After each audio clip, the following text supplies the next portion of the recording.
Hi hello నమస్తే welcome to sauce review. నేను మీ శివ. నందమూరి వంశం నుంచి ఒక కొత్త హీరో మనకి తెరంగేట్రం చేయబోతున్నారనమాట. సో ఎప్పటి నుంచో నందమూరి బాలకృష్ణ వారసుడిగా నందమూరి మోక్షజ్ఞ ఎప్పుడెప్పుడు సినిమాల్లోకి వస్తాడా అని అందరూ ఈగర్గా వెయిట్ చేశారు.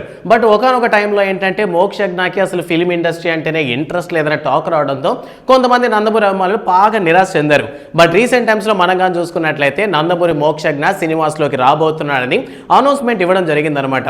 బట్ ఈ సినిమాకి సంబంధించి ఏ డైరెక్టర్ని సెలెక్ట్ చేస్తారా అనుకున్నప్పుడు ఈ 2024లో the first film pan Indian లెవెల్లో హిట్ కొట్టినటువంటి హనుమాన్ మూవీ డైరెక్టర్ ప్రశాంత్ వర్మతోనే మోక్షజ్ఞ ఎంట్రీ ఇవ్వబోతున్నాడని టాక్ వచ్చిన తర్వాత నుంచి ఒక ఎక్స్పెక్టేషన్స్ పెరిగాయి. సో బాలయ్య కొడుకుగా మోక్షజ్ఞ ఎంట్రీ ఇస్తున్నప్పటి నుంచి బాలయ్య దగ్గరుండి ఇన్స్ట్రక్షన్స్ ఇస్తున్నాడంట. అందులో కూడాను చాలా విషయాల్లో ఒక 3 విషయాలు చాలా ముఖ్యంగా చెప్పడం జరిగింది. సో మాక్సిమం ఎవరిని అనుకరించొద్దు, సో ఎవరిని సరే ఇమిటేట్ చేయొద్దు, నీ ఓన్ యాక్షన్తో చేయమని చెప్పారంట. అండ్ దాంతోపాటు పెద్ద ఫ్యామిలీ నుంచి వచ్చాను కదా, సో అందువల్ల నేను ఆ పేరు నిలబెట్టాలని ఎక్కువ ప్రెషర్ తీసుకోవద్దని చెప్పి బాలకృష్ణ ఇన్స్ట్రక్షన్స్తో ప్రజెంట్ మోక్షజ్ఞని మోటివేట్ చేస్తున్నారు. అండ్ ఈ సందర్భంలోనే ప్రశాంత్ వర్మ ఏంటంటే ఫస్ట్ ఫిలిం కాబట్టి మోక్షజ్ఞది, సో ప్రశాంత్ వర్మ కొంచెం వేరే లెవెల్లో తీద్దామని అనుకుంటున్నారంట. సో ఒక సోషియో ఫ్యాంటసీ బ్యాక్డ్రాప్లో రాబోతున్నటువంటి ఈ సినిమా ఏంటంటే మహాభారతంలో ఉన్నటువంటి అభిమన్యుడి క్యారెక్టర్కి కాస్త రిలేటబుల్గా ఈ క్యారెక్టర్ని అయితే జోడించి క్యారెక్టర్ని అయితే రాసుకున్నారంట ప్రశాంత్ వర్మ.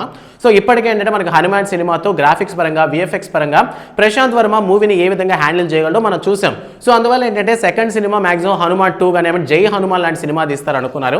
అండ్ దాని తర్వాత మరికొన్ని సినిమాలు తీస్తారు అని ఆలోచనలు ఉన్నాయి. బట్ ప్రెసెంట్ ఏంటంటే బాలకృష్ణ తనయుడుగా వస్తున్నట్టు మోక్షజ్ఞతోనే సినిమా తీద్దామని ఫిక్స్ అయ్యారు. అండ్ దీనికి సంబంధించి రీసెంట్గా సింబా యొక్క ఫోటో ఉంది కదా, లైక్ ద లయన్ కింగ్లో ఉన్నటువంటి సింబాని ఇలా ఎత్తి చూపించినటువంటి ఫోటో ఉంటుంది. సో ఆ ఫోటోని పోస్ట్ చేశారు. సో ఆ ఫోటో చూసినప్పుడు ఏంటంటే లైక్ నందమూరి బాలకృష్ణ తన కొడుకుని ఈ విధంగా సొసైటీకి సినీ ఇండస్ట్రీకి పరిచయం చేద్దామని అనుకుంటున్నారు అని సింబాలిక్గా పెట్టినట్లు అనుకున్నారు. బట్ ఓవరాల్గా ఈ సినిమాకి సంబంధించినటువంటి ఒక కొత్త అప్డేట్ ఏంటంటే ఈ సినిమాలో మనకి గెస్ట్ అపీరియన్స్లో నందమూరి బాలకృష్ణ కనిపించబోతున్నారంట. అది కూడా లార్డ్ కృష్ణ అనేటటువంటి టాక్ ప్రెజెంట్ వైరల్ అవుతుందన్నమాట.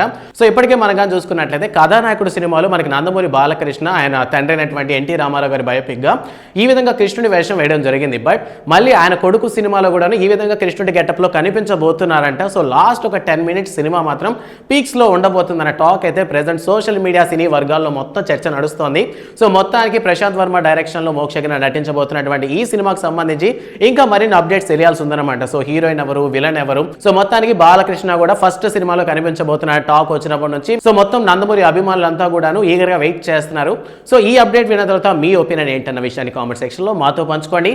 అండ్ మరిన్ని మూవీ అప్డేట్స్ కోసం సాస్ టీవీని సబ్స్క్రైబ్ చేసుకోండి. Thanks for watching.